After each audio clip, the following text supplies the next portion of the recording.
আসসালামু আলাইকুম। সুপ্রিয় 2026 সালের এসএসসি পরীক্ষার্থীবৃন্দ, ইতিমধ্যে তোমাদের পরীক্ষার রেজাল্ট প্রকাশ হয়েছে। রেজাল্ট প্রকাশের পর তোমাদের রেজাল্টে দেখা যাচ্ছে শুধুমাত্র এফ দেখাচ্ছে। এখানে জিপিএ পয়েন্ট কিন্তু দেখা যাচ্ছে না। এখানে কিন্তু একটা জিপিএ পয়েন্ট থাকার কথা ছিল, কিন্তু এখানে জিপিএ পয়েন্টের পরিবর্তে শুধুমাত্র এফ দেখাচ্ছে। তাহলে এর মানেটা কি? এখানে এফ দেখাচ্ছে, তার মানে তোমার কোনো একটা সাবজেক্টে 2টা কিংবা 3টা সাবজেক্টে পরীক্ষায় ফেল আসছে। এখানে তুমি নিচে মার্কশিটে দেখো তোমার কোন সাবজেক্টে পরীক্ষায় ফেল আসছে। যদি তোমার একটা সাবজেক্টও পরীক্ষায় ফেল আসে তাহলে কিন্তু এখানে রেজাল্টে জিপিএ পয়েন্ট দেখাবে না, এখানে জাস্ট এফ লেখা থাকবে। আশা করি বুঝতে পেরেছো। তার মানে যাদের রেজাল্টে এখানে এফ দেখা যাচ্ছে, তার মানে তোমার কোনো একটা সাবজেক্টে পরীক্ষায় ফেল আসছে, যার কারণে এখানে জিপিএ পয়েন্ট দেখাচ্ছে না, শুধুমাত্র এফ দেখাচ্ছে। এবং যদি রেজাল্টে কোনো একটা সাবজেক্টে ফেল চলে আসে তাহলে কিন্তু নিয়ম অনুযায়ী এখানে জিপিএ পয়েন্ট দেখাবে না, এখানে জাস্ট এফ লেখা থাকবে। এখন প্রশ্ন হচ্ছে, যেহেতু তোমাদের পরীক্ষায় এফ লেখা রয়েছে মার্কশিটে, তার মানে ফেল আসছে, এখন তোমার করণীয় কি?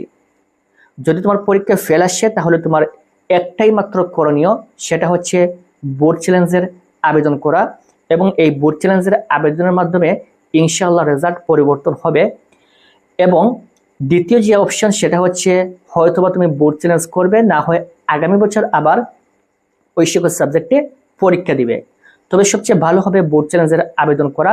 যদিও এখানে একটা ফি দিয়ে আবেদন করতে হয়, একটু কষ্ট করে ফিটা দিয়ে আবেদন করিয়ে নিবে, তাহলে তোমাদের পাস করার একটা চান্স থাকবে। আর যদি বোর্ড চ্যালেঞ্জ না করো তাহলে সরাসরি কোনো চান্স নেই, আগামী বছর আবার পরীক্ষা দিতে হবে। সো যেহেতু বোর্ড চ্যালেঞ্জের মাধ্যমে প্রতি বছরই অসংখ্য স্টুডেন্টের রেজাল্ট পরিবর্তন হয়, সো তোমাকে অবশ্যই বোর্ড চ্যালেঞ্জের আবেদন করতে হবে, এটাই হবে তোমার জন্য সবচেয়ে বেস্ট। এখন দেখেন, গত বছর অর্থাৎ এসএসসি 25 সালে কিন্তু যারা পরীক্ষা দিয়েছিল তাদের মধ্য থেকে অসংখ্য স্টুডেন্টের রেজাল্ট পরিবর্তন হয়েছে। অনেকের এরকম রেজাল্টে এফ ছিল, এখান থেকে কিন্তু পরবর্তীতে রেজাল্ট পরিবর্তন হয়েছে। এবছর আরও বেশি পরিমাণ, প্রায় 4 থেকে 5 গুণ বেশি স্টুডেন্টের এবছর রেজাল্ট পরিবর্তন হবে। এর মূল কারণ হচ্ছে এবছর কিন্তু তোমাদের খাতাগুলো শিক্ষা বোর্ড থেকে পুনরায় আবার দেখা হবে, কিন্তু অন্যান্য বছর খাতাগুলো পুনরায় দেখা হতো না, এখানে জাস্ট নম্বরগুলো যোগ বিয়োগ করা হতো। এটা ঠিক আছে কিনা এটাই দেখা হতো।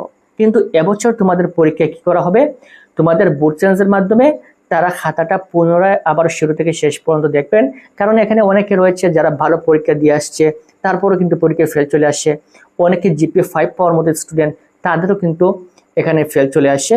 আবার অনেকের মনে করেন 3.9495 এরকম আসছে, তারা বোর্ড চ্যালেঞ্জের আবেদন করেছে, তাদের বোর্ড চ্যালেঞ্জের রেজাল্ট পরিবর্তন হয়েছে, অর্থাৎ জিপিএ 5 আসছে। ইনশাল্লাহ এবছর যারাই বোর্ড চ্যালেঞ্জের আবেদন করবে তোমরা প্রত্যেকেরই রেজাল্ট পরিবর্তন হওয়ার সম্ভাবনা রয়েছে। এবং এখানে অনেক সময় শিক্ষকদের ভুলের কারণে শিক্ষার্থীর পরীক্ষায় ফেল চলে আসে, নম্বর কম চলে আসে।